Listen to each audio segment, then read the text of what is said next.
एक समय की बात है। सर्दी का मौसम था। गांव की गलियों में ठंडी हवाएं चल रही थी। सूरज की किरणें भी नहीं निकल रही थी।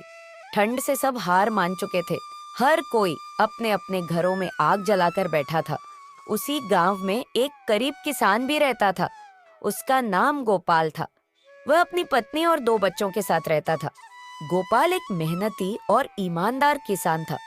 ठंड के दिनों में भी गोपाल अपनी फसल बचाने के लिए खेतों में काम करने जाता था। एक दिन ठंड बहुत बढ़ गई और गांव के सब लोग अपने अपने घरों में थे। लेकिन गोपाल एक ऐसा व्यक्ति था जो अपने खेतों में काम करने के लिए जा रहा था और वह सोचता है, हे भगवान, बाहर कितनी ठंड है। मुझे तो चला भी नहीं जा रहा। मैं खेतों में काम कैसे करूंगा? और अगर मैं खेतों में काम नहीं करूंगा तो मैं अपने परिवार को क्या खिलाऊंगा?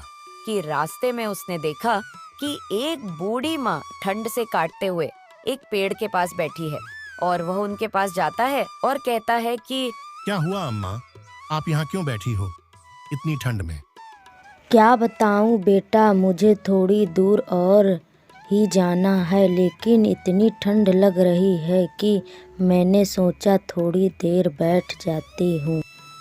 और गोपाल अपनी फटी हुई चादर बूढ़ी अम्मा को दे देता है और बूढ़ी माँ कांपते हुए कहती है कि भगवान तेरा भला करें बेटा।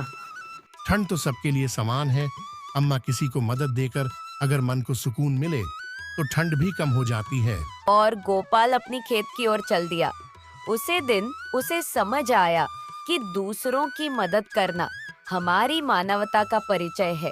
ठंड चाहे कितनी भी कड़ी क्यों ना हो, प्रेम और दया की गर्मी उसे हरा सकती है। Please like, share and subscribe. Thank you for watching.